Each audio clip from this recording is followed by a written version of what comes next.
pinakauna natin dapat na inaasikasong bigyan yung mga kasama natin sa hanap buhay. Kung kayo ay namumuhunan, edi yung mga trabahador nyo, mga tauhan. Deuteronomy 24:15, tungkol sa pagbabayad ng trabaho, pay him his wages each day before sunset, because he is poor and he is counting on it. Otherwise, he may cry to the Lord against you, and you will be guilty of sin. Pag pinagtrabahuhan na, bayaran na.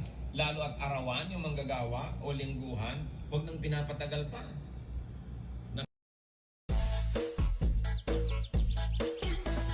Disyembre, mag-invest. DNBIBS Online Shop. Maraming salamat po.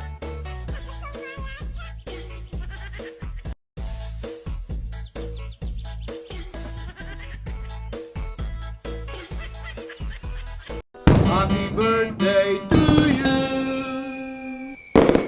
Carlota Argusino, Juname Cañedo, Jennifer Manukay, Lando Malaboyo, Nel Di Castro, Maldita Aguilar, Catalina Mugul, Warlin Lopez, Mark Anthony Pisares, Christian Mirano, Julius Tapero, Sara Bandol, Bogs Navales, Gary Durana. Happy birthday po sa'yo. Good health po. Mabuhay ka hanggat gusto mo. Yeah!